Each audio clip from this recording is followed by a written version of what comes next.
izin memperkenalkan acara kita live Instagram ini, kita beri tajuk banyu gitu ya, kayak artinya dalam bahasa Jawa air gitu ya, di bahasa Indonesia kan itu bahasa Jawa dari kata air. Kenapa? Karena kita pengen nanti obrolan-obrolan yang muncul gitu mengalir dan menyegarkan air gitu ya. Dan acara ini kita akan mengajakin berbagai komunitas untuk kemudian bisa ngobrol, berbincang bareng. Salah satunya pada kesempatan hari ini yang gong gitu ya, jadi gong adalah bareng sama perwakilan dari Laboratorium Sarisworo, yaitu Cak Lis gitu ya, selaku foundernya. Nanti kita akan belajar bersama, apalagi karena beberapa waktu yang lalu, masih di bulan Juli ini, tanggal 3 Juli lalu, Taman Siswa baru saja memperingati ulang tahunnya yang ke-102 ya berarti ya Cak ya? 101 Ya, ya? 101 ya. Oh 101 ya? 101 ya. Masuk Oh, ya, abad 101. kedua. Oh Ya. iya, masuk abad kedua, usianya 101. Nah, di momen ini nanti kita akan coba menggali kembali spirit dari Ki Hajar, karena kita tahu kalau Taman Siswa didirikan oleh Ki Hajar gitu ya, dengan semangat yang luar biasa. Nanti kita akan coba belajar kembali, berdiskusi kembali, berbincang kembali tentang sebetulnya cita-cita pendidikan yang diharapkan dan digagas oleh Ki Hajar itu seperti apa. Nanti kita akan ngobrol dengan Cak Lis. Ini tadi sebetulnya sudah saya sebut-sebut, saya panggil-panggil gitu ya Cak. Tapi kayaknya kurang afdol kalau enggak memperkenalkan diri. Mungkin boleh monggo Cak Lis menyapa hadirin dan juga mungkin sambil, walaupun udah mungkin sebagian besar orang udah pada tahu Lab Sarisworo nggak Cak, tapi mungkin dikenalkan lagi sebetulnya apa yang kemudian digarap, gitu, aktivitasnya seperti apa, gitu. Enggak Cak? Ya, ini saya di rumah jadi kredit ya. Rumahnya soalnya dekat dengan hostel, artinya banyak tamu. Oke, kenalkan saya Cak Lis ya, cukup dipanggil Cak Lis. Nama panjangnya nanti googling aja deh. Nanti ketemunya Cak Lis yang penyanyi mesti. ah, kebetulan saya sendiri mencoba merintis sebuah laboratorium yang kemudian saya beri nama Sarisworo. Kenapa kami beri nama Laboratorium Sarisworo? Karena memang kami mencoba menggali ajaran-ajaran Ki Hajar, terutama yang terkait dengan metode Sarisworo. Nanti mungkin dalam diskusi kita bisa lebih memahami apa itu metode Sarisworo. Tetapi secara umum ternyata apa yang kami pelajari memang hampir menyangkut semua gagasan dan konsep, bahkan praktek dari pendidikan yang dilakukan oleh seorang Ki Hajar Dewantoro. Oleh karena itu dalam pengembangannya Laboratorium Sarisworo yang saya gagas, kemudian juga dibantu oleh teman-teman dari berbagai unsur. Ada Paguyuban Putra Wayah Pamong, itu ada komunitas sendiri, kemudian juga ada relawan-relawan orang tua wali murid yang memang tertarik, kemudian juga beberapa komunitas di Jogja yang memang mempunyai kepedulian dan punya konsep komunitas yang sama dengan Laboratorium Sarisworo. Maka kami semakin semakin meyakini bahwa ajaran Ki Hajar itu memang menjadi sebuah resep ya. Kalau ini kita katakan pendidikan itu sebuah masakan, maka sebenarnya Ki Hajar sudah punya resep yang jitu untuk masakan pendidikan Indonesia ini. Kira-kira gitulah sekilas. Siap. Secara fokus, baik teori dan juga prakteknya betul-betul digodok di Lab Sarisworo gitu ya Cak ya. Ya. Kira-kira gitu ya. Siap. Terima kasih Cak Lis. Oke, nah kita akan ngobrol bareng tentang ini ya, cita-cita pendidikan Ki Hajar Dewantara sama Cak Lis yang mungkin punya banyak pengalaman dan bacaannya banyak sekali nih. Kalau saya biasanya nanya referensi soal Ki Hajar, yang saya lupa ini sumbernya di mana gitu ya, atau kayaknya Ki Hajar pernah punya gagasan soal ini, itu di buku apa, langsung yang dicek Cak Lis. Nah ini kesempatan gimana Cak? Tinggal ke perpustakaan Taman Siswa saja ya. Oh, iya. Betul, nanti tinggal ngambil bukunya di sana. Tinggal ngambil. Siap. Ya, tadi juga saya belum menyampaikan, jadi Cakra Dewantara, teman-teman, komunitas ini itu komunitas yang membersamai gerak dan dinamika Museum Dewantara Kertajaya, museum yang punya kekayaan cerita tentang Ki Hajar gitu ya. Jadi kalau misalnya teman-teman mau mengeksplorasi lebih banyak tentang cerita-cerita Ki Hajar secara langsung gitu ya, itu bisa langsung hadir di museum. Dan seperti kayak kata Cak Lis, ada perpustakaannya, jadi kalau memerlukan referensi, mau mengkaji berbagai hal, itu bisa langsung ke sana. Baik, Cak Lis tadi sudah mengenalkan sedikit gitu ya, kita penasaran jadinya Cak, sesuai tema yang kita hadirkan hari ini, cita-cita pendidikan Ki Hajar Dewantara. Dan tadi katanya Cak Lis, ini tuh sebetulnya udah jadi resep gitu ya, yang tinggal kita olah aja gitu, kita masak aja. Nah, sebetulnya resep atau bentuk cita-cita pendidikan yang digagas oleh Ki Hajar Dewantara itu seperti apa, Cak Lis? Lalu ya, sebenarnya semakin kesini, semakin kita baca banyak, kemudian kita dalami, kemudian kita kaitkan sambung menyambung benang merahnya. Ternyata menurut saya itu, menurut kami yang mencoba menyambung-nyambung itu ternyata benar-benar sudah cukup lengkap ya. Jadi sebenarnya teman-teman dari Kemendikbud tidak usah mencari-mencari lagi dari luar. Tinggal fokus saja dari detail yang dipaparkan, menunya, resepnya itu sudah tinggal didetailkan lagi sehingga bisa menyesuaikan konsep-konsep yang sekarang digagas dengan Merdeka Belajarnya di kementerian itu ya. Sementara sendiri kalau kementerian baru Merdeka Belajar, sementara Merdeka Belajar kalau mengambil dari Ki Hajar, kita tidak menemukan ya kata-kata Merdeka Belajar, tapi yang kita temukan adalah pendidikan jiwa merdeka.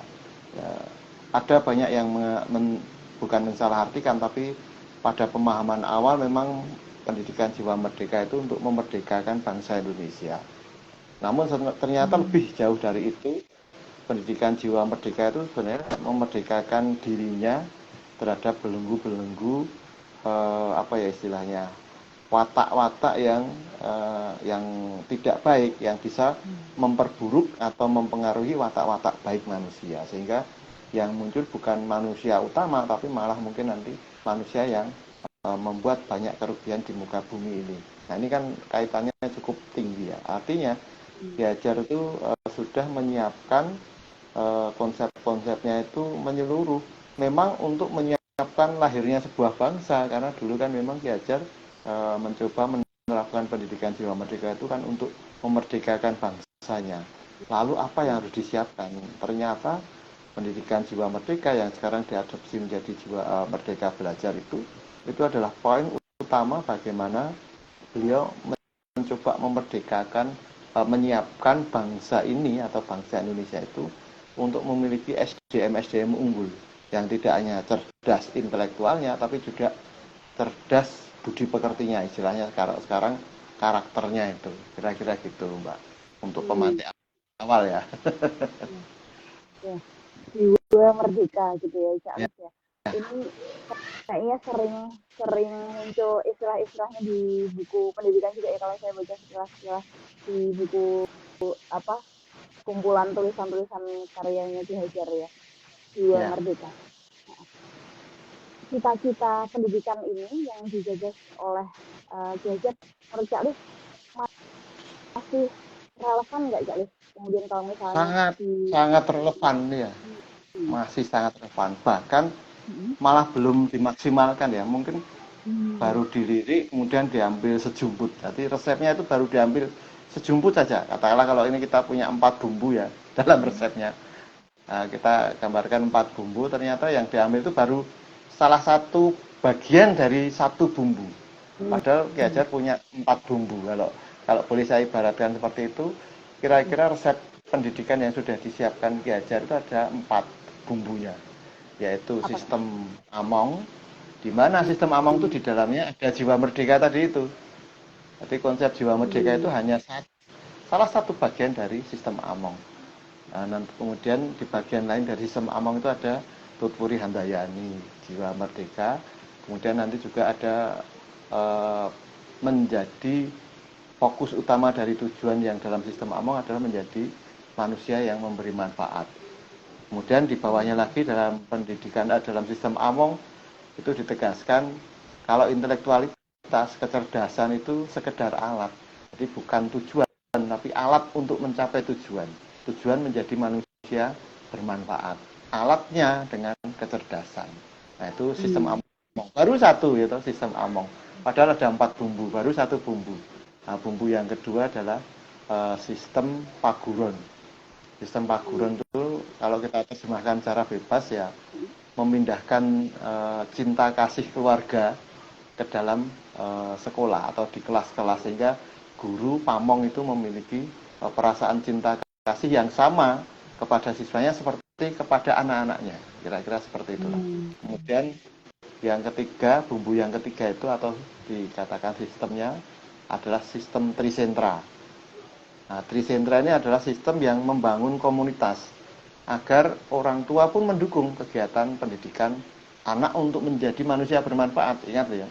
Sementara sebenarnya kalau di sekolah, sistem sentra yang kedua tadi, sentra pertama di rumah atau keluarga, kemudian yang kedua di sekolah itu sebenarnya hanya sekedar mentransfer itu tadi ilmu pendidikan, ilmu pengetahuan, lebih banyak ke intelektual. Sementara untuk mengolah kebermanfaatan ini sebenarnya dukungan utamanya adalah keluarga, komunitas sentra keluarga. Kemudian yang terakhir bisa dikatakan sentra alam pemuda atau kalau dalam pola istilahnya pengabdiannya pemuda itu adalah kepada masyarakat. Maka bisa dikatakan sentra yang ketiga dari sistem trisentra itu adalah masyarakat. Bagaimana masyarakat ikut berpeluang atau ikut mendukung agar anak didik atau anak-anak kita, generasi kita itu tidak menjadi sekedar pintar, tapi memang harus tujuan utamanya itu menjadi manusia yang bermanfaat.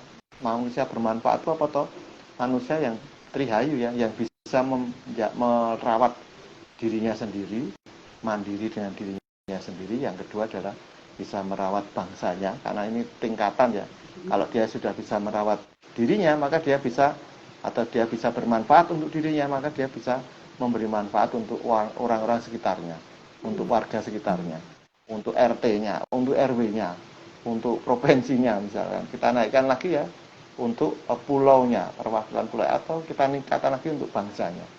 Kemudian di tingkatan yang tertinggi, dia memberi manfaat untuk dunianya, untuk buminya. Itu kan tingkatan kalau dikatakan di pendidikan kemarin kita barusan mengadakan kegiatan workshop ya, itu kalau tingkatan janmokan utomo, manusia yang utama. Itu kan tingkatan trisentra tadi. Kemudian resep yang terakhir ini sebenarnya resep implementasi yang sangat implementatif, yaitu sistem Sariswara. Nah, 4 resep tadi itu dikatakan semua oleh Ki Hajar di buku pendidikan itu. Dan ini kalau kita gali saling kait-mengkait 4 resep tadi. Nah, sementara jiwa merdeka itu hanya satu ya, salah satu bagian dari sistem Among. Nah, ini yang 3 ini kan belum dimaksimalkan. Yang satu aja belum maksimal ya. Yang dipakai logonya Tutwuri Handayani. Kemudian sekarang yang dipakai adalah merdeka belajarnya, jiwa merdeka tadi. Sementara kebermanfaatan sebagai tujuan utamanya kan belum digali. Ternyata sekarang terjebak misalkan. Banyak yang mengatakan merdeka belajar terjebak pada menyiapkan anak didik yang siap diserap dunia kerja, maka vokasi digalakkan misalkan. Tidak hanya sekedar itu, sebenarnya pendidikan jiwa merdeka Tutwuri Handayani dalam sistem Among ini menyiapkan seorang anak, seorang manusia itu menjadi apapun dia siap. Jadi kerewe siap, jadi gelandangan pun siap. Maksudnya apa? Dia akan walaupun kere atau gelandangan, tapi dia akan menjadi manusia yang bermanfaat itu. Paham ya maksudnya ya? Tapi kalau dia jadi pejabat pun, dia yang menjadi pejabat yang bermanfaat, orang malah merugikan negara. Gitu. Jadi kebermanfaatan ini menjadi kunci penting dalam sistem satu bumbu resep Ki Hajar di sistem Among saja. Jadi ya, baru sebagian kecil ya, Tutwuri dan sistem dan Merdeka Belajar ini bagian dari sistem Among. 3 ini kan belum didik-didik ini. Sistem apa tadi? Sistem trisentra, sistem Paguron dan sistem Sariswara. Saya kira ini harus disuarakan oleh teman-teman semua. Itu Mbak sementara. Siap, Cak Lus. Asik ya. Iya. banyak gitu ya ternyata hal-hal yang kita masih belum eksplorasi di ini ya, di apa yang digagas oleh Ki Hajar Dewantara. Mungkin saya mau masuk ke apa satu persatu Cak Lis. Tadi waktu Cak Lis apa menyampaikan soal ini soal sistem Among, saya jadi ingat di ruang 3 ya Cak ya, sistem Among Ya. di ruang 3 Museum Dewantara Kertijaya itu ada apa kutipan yang kemudian menggambarkan apa gagasan Ki Hajar soal sistem Among. Kalau nggak salah kata kuncinya apa buah yang matang gitu ya Cak ya, bunga yang kelak jadi buah. Oh iya. Buahnya pendidikan. Nah, itu ya dalam sistem Among. Ya, itu bahasa puitisnya Ki Hajar. Bahasa puitisnya Ki Hajar luar biasa sekali deh. Apa namanya makna filosofisnya gitu ya disimbolkan dengan bunga. Ki Hajar itu kan Ki Hajar itu kan ahli semiotika tingkat dewa. Bahkan kemarin Dr. Sumbo Tinarbuko pun ya mengatakan bahwa semiotikanya Ki Hajar itu cukup jelimet tapi memiliki makna yang dalam. Bunga yang kelak jadi buah itu menarik sekali. Ya, betul bunga yang kelak menjadi buah ya, itu menarik sekali. Sama ini Cak, tadi waktu Cak Lis apa namanya membincangkan Sari Sworo, mungkin belum ini ya Cak, belum apa namanya belum diceritakan karena saya sering apa ketika saya Cak Lis membawa tentang Sari Sworo itu kan ada spirit untuk kemudian mendorong nilai-nilai kebudayaan lokal khususnya gitu ya, supaya kemudian bisa menguatkan pendidikan kita gitu. Nah, itu boleh dijabarkan sedikit nggak Cak tentang dari Sari Sworo yang digagas Ki Hajar? Ya, sebelum kita masuk ke sistem Sari Sworo, nanti dalam penerapannya implementasinya ada metode Sari Sworo. Dari 4 resep tadi itu kan sistem Among, sistem Paguron, sistem Trisentra, kemudian sistem Sari Sworo. 3 ini adalah semacam sistem yang menjadi landasan gerak. Jadi bagaimana kita bergerak menjadi kita arahkan semua langkah kita untuk mendidik anak itu menjadi manusia bermanfaat. Menjadi manusia bermanfaat itu punya syarat, yaitu dia bisa merdeka dulu batinnya, merdeka jiwanya.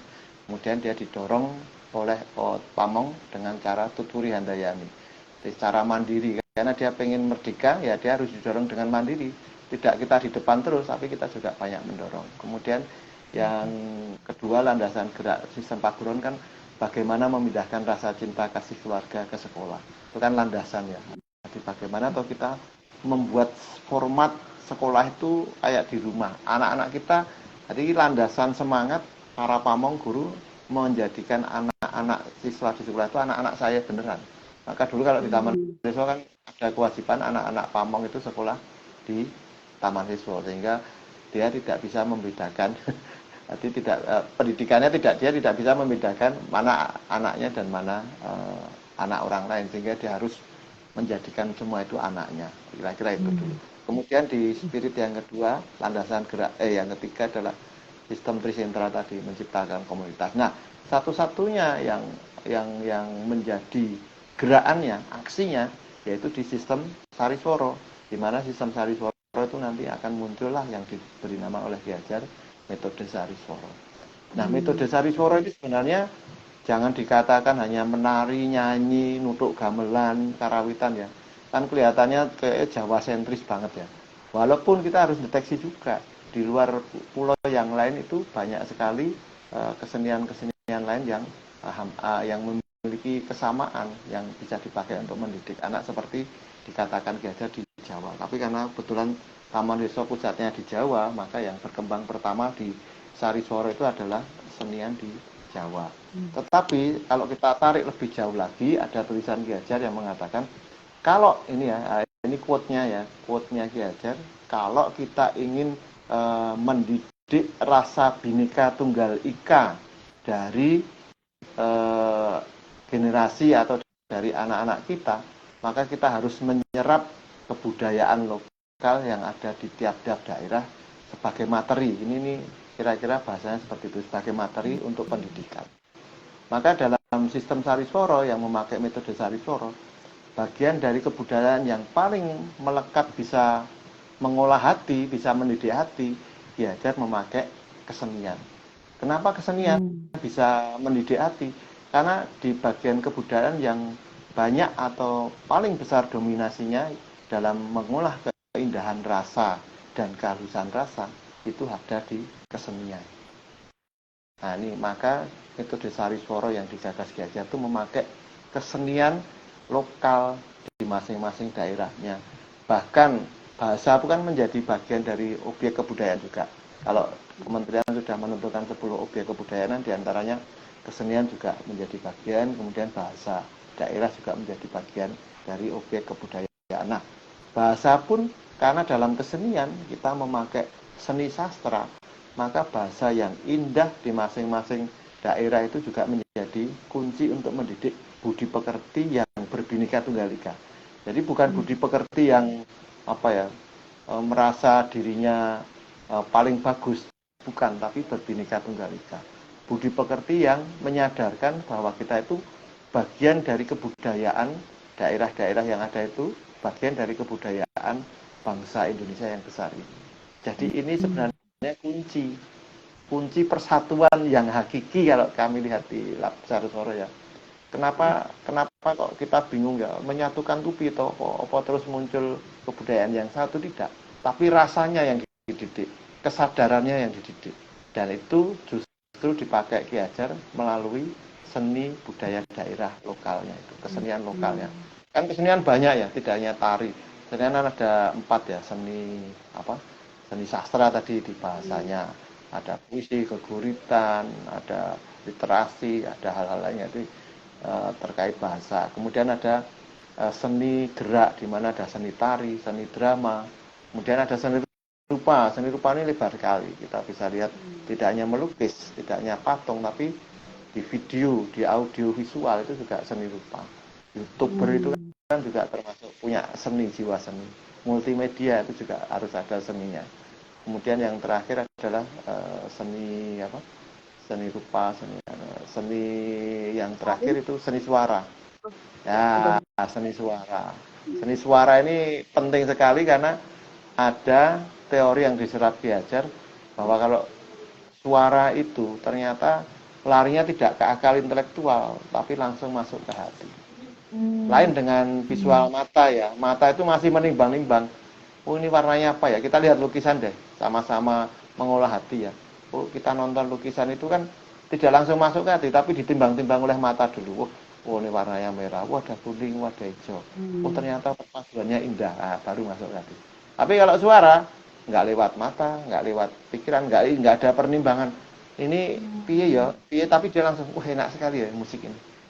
Kok rasanya nyes gitu ya dengan musik yang musik yang lemah lembut. Tapi nyesnya orang tuh berbeda juga. Ini kan juga pendidikan kebhinnekaannya. Ya. Ada yang mengatakan nyes kalau mendengarkan musik metal, ada loh ya. Pak Jokowi itu kalau mendengarkan musik metal itu malah tentram. Jadi kalau naik mobil sambil liar-liar itu malah dia mendengarkan musik metal. Jadi tingkatan dan modelnya memang berbeda-beda. Itulah tingkatan budi pekerti nanti kalau kita dalami lagi. Kira-kira gitu Mbak Ahin. Ya. Menarik sekali. Mengajar. Tambah pusing enggak ini? Saya kira tambah asik ya. Tambahnya. Ya. Mendidik budi pekerti dengan seni gitu ya. Luar biasa. Tanpa perlu digurui macam-macam dengan ya pesan-pesan atau seperti apa, tapi nilai-nilai yang sebenarnya sudah ada di sekeliling kehidupan kita gitu ya sebetulnya ya, dibawakan dengan seni. Sekali sekali juga di tengah ini Cak, di tengah kita ngobrol, bersyukur sekali ternyata kita kehadiran Bu Widya. Oh ya, salam Bu Widya. Keturunannya Ki Hajar Dewantara. Selamat datang Bu Widya. Terima kasih sudah meluangkan waktunya untuk meramaikan dan juga teman-teman yang lainnya. Menarik sekali obrolan hari ini dibersamai oleh Cak Lis. Ini Cak, mungkin yang selanjutnya yang ingin kami tanyakan ini ya, tadi kan sempat disebutkan tentang trisentra pendidikan gitu ya, yang terdiri dari keluarga, sekolah, kemudian juga lingkungan kepemudaan ya, atau mungkin masyarakat gitu ya Cak ya, komunitas-komunitas di masyarakat. Pengabdian masyarakat. Pengabdian masyarakat. masyarakat gitu ya. Nah kalau kita berbicara soal mungkin kayak kita di Cak Les di Lab Sarisworo, kemudian mungkin Cakra dan berbagai komunitas-komunitas yang punya concern yang sama gitu ya untuk membangkitkan spirit, membangkitkan nilai-nilai, membangun cita-cita pendidikannya Ki Hajar Dewantara gitu. Kita mainnya di ranah mana nih Kak? Dan kemudian kayak mestinya gitu. Mungkin Kak Lis ada gagasan soal kalau misalnya kita pengen mendukung cita-cita pendidikannya Ki Hajar itu baiknya dikembangkan seperti ini atau di koridor yang seperti ini. Mungkin ada gambar. Ya, peran komunitas gitu ya. Iya. Ya. Kira-kira Oke, saya kira sangat sangat di era sekarang. Jadi bukan hanya di era sekarang ya. Kalau kita ingin melihat kemarin kan kita baru saja melakukan workshop pendidikan khas Kejogjaan untuk guru-guru pamong sekolah di Taman Siswa. Minggu depannya lagi kita akan melakukan untuk guru-guru umum di Muhammadiyah dan NU. Di sana kemarin kemarin kita tekankan pentingnya silaturahmi. Jadi organisasi, sekolah sebagai organisasi itu sama seperti individu kita ya. Kita tidak bersilaturahmi atau kalau kita, saya balik aja deh ya seperti hadisnya ya. Kalau kita melakukan silaturahmi maka kita panjang umur, kemudian banyak rezeki. Kenapa banyak rezeki? Karena pintu-pintu kolaborasi terbuka, pintu-pintu rezeki yang tidak pernah kita sentuh itu kita sentuh. Hampir sama seperti sekolah, hampir sama dengan teman-teman di lingkungan pendidikan.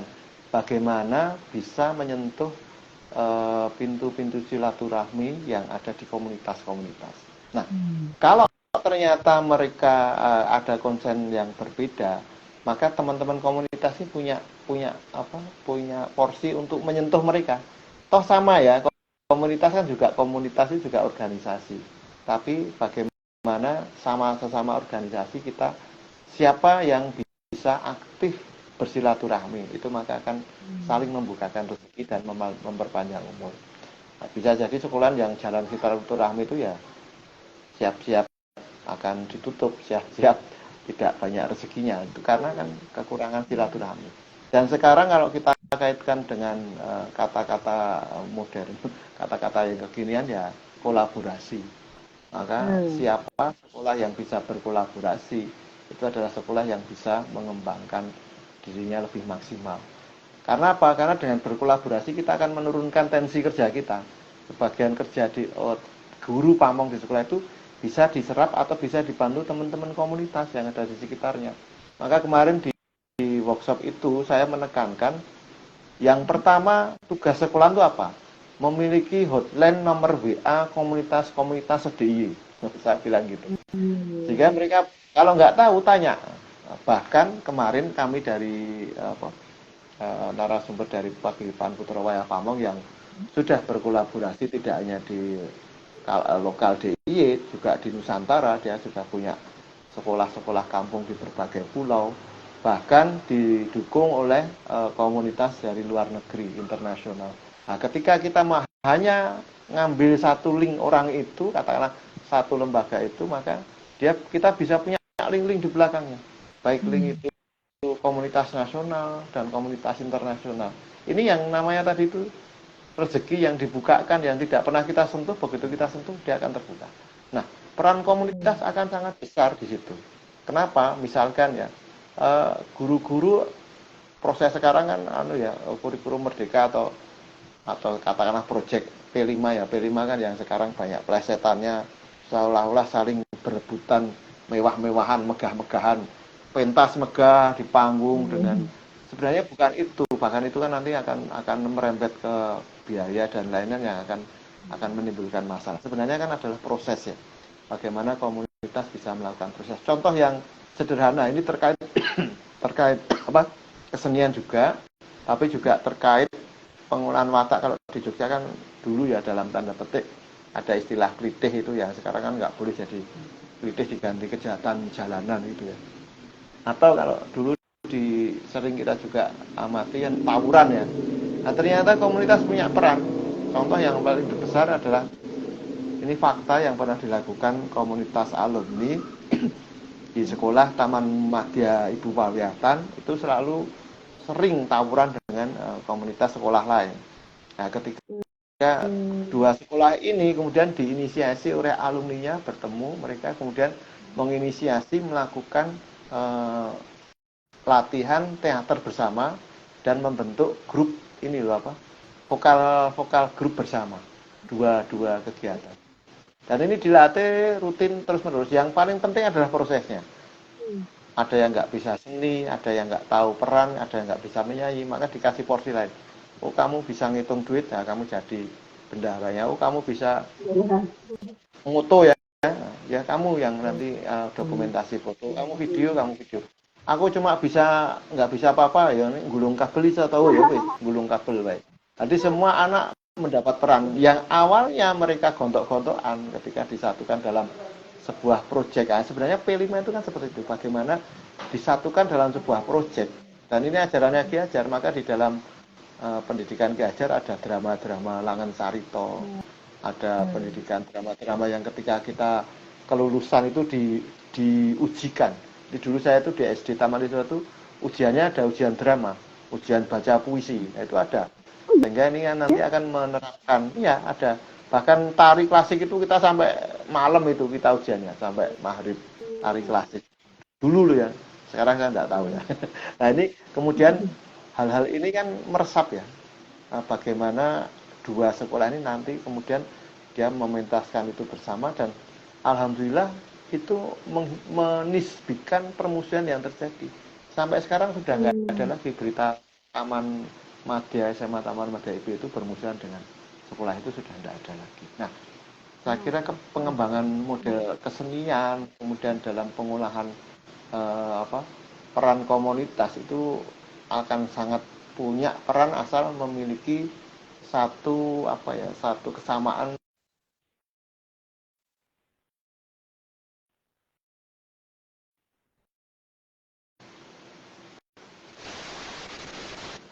Jadi besar ya peran. Halo, masih nyambung? Oh iya, sudah Ya. nyambung lagi Kak. Ya, iya ini tadi peringatan internet entek Pak ya. Oh iya. Saya udah saya isi. Mungkin 2 kali saya tadi ngisinya mungkin yang lama. Nah, komunitas kita harapkan bergerak sesuai dengan kemampuan atau spesialisasinya ya. Masuk ke sekolah-sekolah. Oh, komunitas astronomi. Yuk kita membantu guru-guru untuk membuat presentasi yang menarik. Atau kita bantu anak-anaknya untuk membuat tes uji coba atau presentasi yang menarik tentang astronomi. Oh komunitas misalnya arkeologi. Yuk bagaimana mereka menciptakan membantu guru-guru untuk membuat tur-tur kecil atau membuat game-game kecil terkait arkeologi.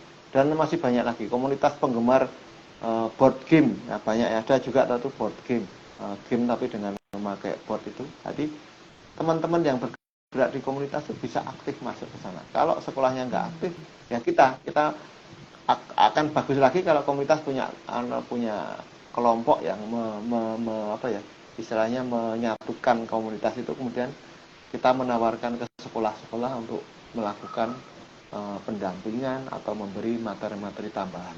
Karena keterlibatan, bahkan kalau sekarang kan era website ya, era digital, era internet, komunitas bisa masuk, yuk dibantu yuk bikin websitenya. Kasihan mereka bikin website harus bayar 1,5 juta misalkan. Ada komunitas, ada alumni yang pinter website atau komunitas admin akun Instagram atau akun jadi dia punya kemampuan untuk mengelola medsos kita tawarkan bantuan. Ini sangat banyak yang bisa dilakukan teman komunitas, di mana itu justru menjadi kendala sekolah. Pikirannya aku melakukan itu harus bayar, harus melakukan kudu njaluk duit anak-anak kita, kalau enggak dari mana sumbernya. Itu kan bermasalah untuk mereka, sementara kita punya kemampuan. Saatnya nih kolaborasi ini, saatnya kita maksimalkan teman-teman komunitas. Kalau sekolahan nggak aktif, ya kita coba datangi sekolah, yuk aktif, kita tawarkan nih paketnya.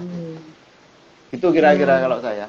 Belum nanti di ranah publik ya, banyak sekali di ranah publik yang bisa dilakukan komunitas untuk menyemarakkan. Kalau tadi dikatakan Sarisworo, semarakkan metode Sariswara dengan arti intinya komunitas itu kan membantu kalau di konsepnya Trisentra itu membuat ketonto, tahu ya ketonto ya?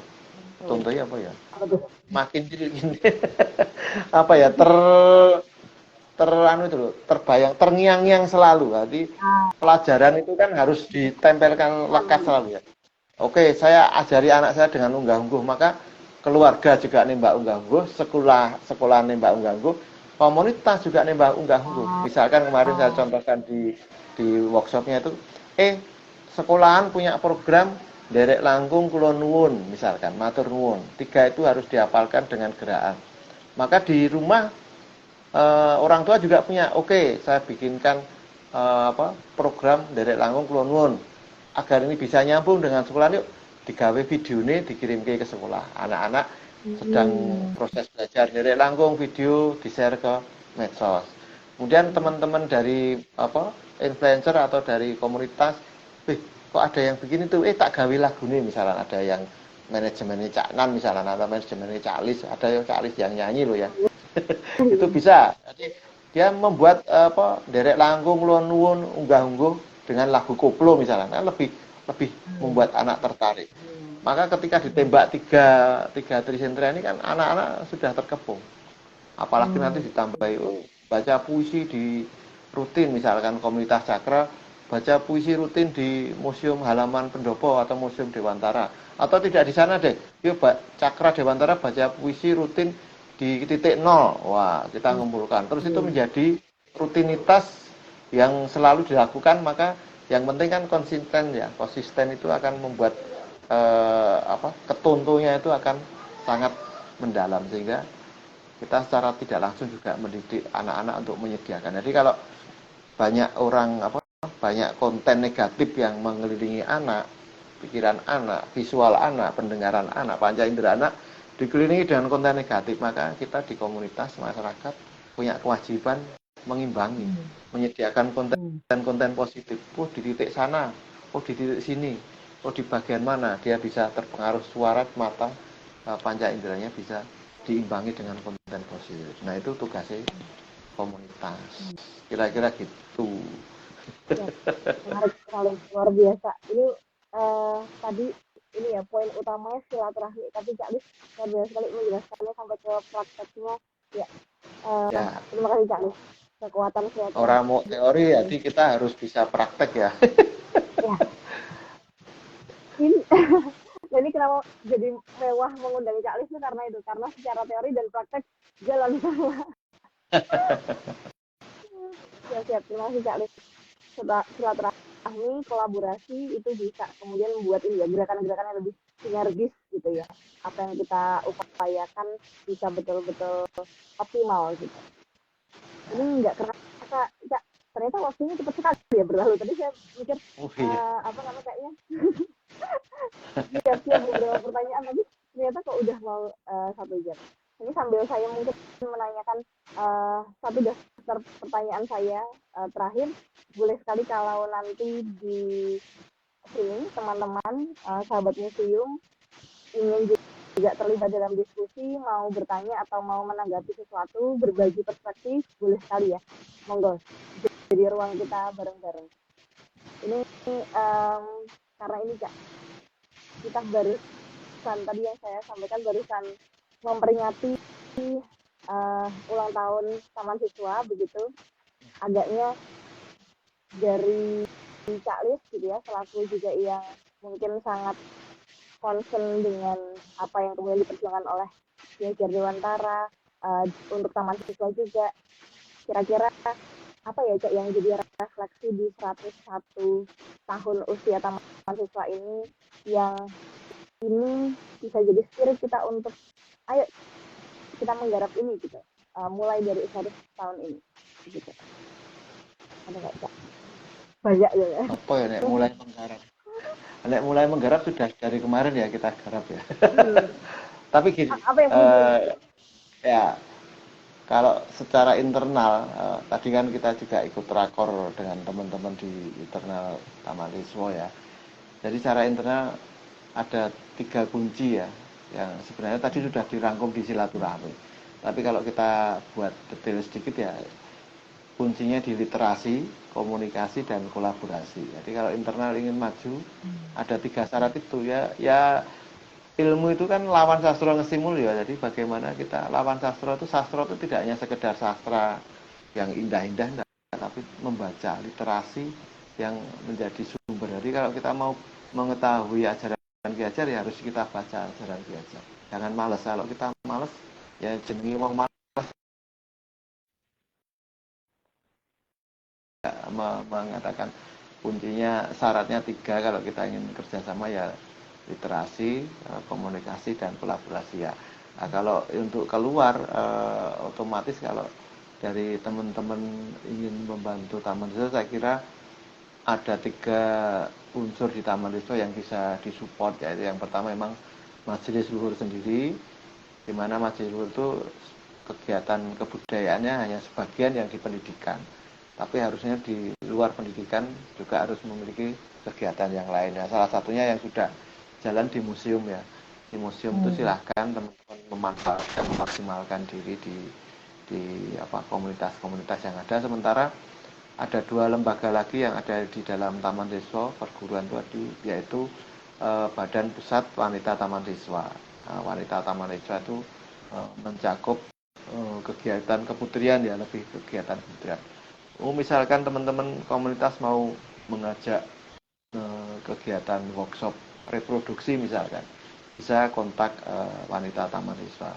Kemudian kalau ingin mengajarkan kegiatan yang lebih luas lagi, pasar murah misalkan, yuk kita bisa kontak teman-teman di PKBTS atau tentang kegiatan tentang donasi beasiswa misalkan, kita bisa mensupport di sana. Nah, saya kira dari secara eksternal teman-teman yang ingin mensupport Taman Desa bisa melakukan itu. Kami sendiri yang di Lab Sariswara juga secara materi, dalam artian materi memahamkan tentang ajaran-ajaran khas Taman Desa sudah mencoba kita perluas, tidak hanya di internal tapi juga di eksternal. Bahkan yang besok itu kita kerjasama dengan PKBTS juga dalam penyusunan narasumber dan materi yang terkait dengan pendidikan khas kejujaan yang khas Taman Desa. Jadi bagaimana khas kejujaan yang khas Taman Desa adalah kalau kita runut lagi dari tulisan-tulisan Dewan Pendidikan itu, pendidikan khas kejujaan itu sudah dilakukan oleh Taman Desa sejak dulu sebenarnya. Tinggal dipertajam, tinggal dibiasakan lagi, didetilkan lagi oleh teman-teman di internal Taman Desa dan dijadikan sebagai panduan untuk menjadikan Taman Desa kembali lagi ke ruhnya. Jadi untuk teman-teman Taman Desa, untuk perguruan Taman Desa jangan berkecil hati ya. Teman-teman ini adalah, terutama yang di internal ya, terutama pamong-pamong ini adalah pewarisah ajaran Ki Hajar. Kalau saya itu kan hanya cucu ideologis.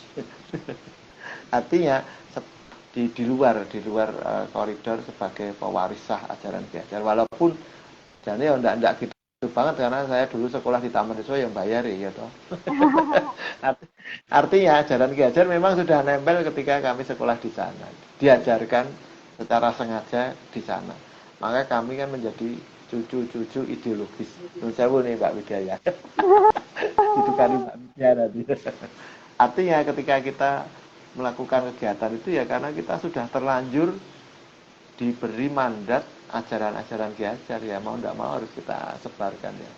Karena ketika ada yang orang merasa tidak sesuai atau tidak paham, ya harus kita pahamkan lagi.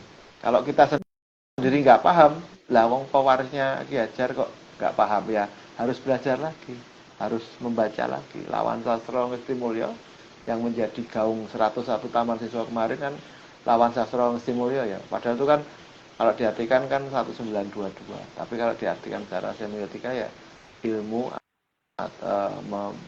terutama dalam dikategorikan sastra tadi menjadi cara untuk memuliakan hidup. Nah, kalau kita tidak mau belajar dengan ilmu, lari lagi kalau dikatakan sastra, literasi membaca, kita nggak mau belajar tentang ketaman siswaan kita. Kemarin sudah kita beri 4 resep, sistem Among, sistem Pakuron, sistem Trisentra, sistem Sariswara. Kalau kita masih bingung menerapkan 4 sistem ini, kalau wong taman siswa dhewe kok malah bingung. Sing duwe resepnya kok malah bingung. Ya harus belajar. Jangan malu kita belajar. Karena orang lain lebih tahu ya kita datangkan untuk kita ajak untuk berkontribusi, memberi masukan-masukan. Saya kira kolaborasi secara dengan pikiran terbuka itu menjadi kuncinya. Begitu kira-kira Mbak. Dawa banget ya. Ya, menarik sekali. Ya, jangan berkecil hati, berbesar hati, malah gitu ya. Kita dekat dengan sumber-sumber langsung gitu. Warisan Ki Hajar Dewantara. Bahagianya lagi Kak Kunci tadi ya. ya. Kunci persatuannya tadi sudah kebaca. Lewat seni kita bisa menyatukan. Taman siswa ternyata pendidikannya lewat seni. Lewat seni kita bisa menyerap akar-akar budaya masing-masing daerah. Tidak menghilangkan tapi menyerap. Kemudian dengan kunci-kunci yang lain ternyata bisa meredam tawuran, bisa dalam faktanya ya. Kalau nanti saya yakin kalau di Jogja itu memakai benar-benar model taman siswa dengan keseniannya, padahal Jogja kan sekarang danaisnya sedang fokusnya di keseniannya. Kesenian yang tidak sekedar pintas, tapi kesenian yang dipakai untuk mendidik watak. Dibuat ketuntu, setiap kampung, setiap keluarga, sampai detail ke setiap keluarga dibuat ketuntu dengan seni-seni lah yang dipilih loh ya. Kalau ada Ki Hajar mengatakan ada kesenian yang salah kedaden, maka perlu pemilihan terhadap seni-seni yang bisa mendidik. Jangan terus kesenian koplo yang dengan lirik-lirik dewasa diajarkan ke anak-anak. Itu harus diimbangi dong. Teman-teman yang memakai dangdut koplo tapi dengan lirik-lirik unggah-ungguh untuk anak-anak. Lirik-lirik pendidikan untuk anak ini juga menjadi itu tadi, menjadi kuncinya itu tadi. Kira-kira gitu. Kan wis terbukti, jadi jangan malu lah taman siswa itu untuk memunculkan diri. Saatnya sekarang muncul ya taman siswa. Ya. Luar biasa. Ini juga bahagianya Cak Lis, kita di sini kehadiran ini Cak Lis tadi ada Taman Madya Jetis ikut bergabung juga. Ya, teman-teman Jetis sangat semangat ini. Kamu luar biasa semangat belajarnya. Baik. Cak Lis, banyak sekali yang kita dapatkan sebagai oleh-oleh obrolan Banyu hari ini. Luar biasa. Kita refleksi kembali gitu yang mengelola atau saya tuh lama gitu main ke museum ini ngobrol lagi sama Cak Lis jadi terikat kembali semangat dan juga wah ternyata harus mengulang belajar lagi, harus upgrade lagi ini ilmunya tentang Ki Hajar dan juga tadi ada banyak inspirasi tentang silaturahmi untuk yang teman-teman komunitas bergerak. Terima kasih sekali Cak Lis. Butuh konsistensi ya. Untuk teman-teman komunitas, kalau sudah melakukan sesuatu yuk konsisten. Walaupun hanya kecil, aku cuma mengadakan kalau saya dulu mengadakan kegiatan sedekah, tapi kita coba konsisten. Mungkin 1-2 jenuh, tapi nanti kita lanjutkan lah. Jadi konsistensi itu menjadi kunci. Ya, betul sekali. Betul. Mohon doa restunya. Semoga semangat teman-teman Cakra ya dan komunitas yang lain. Semoga kita bisa konsisten mendorong cita-cita pendidikan Ki Hajar Dewantara. Sekali lagi terima kasih Cak Lis dan sama-sama.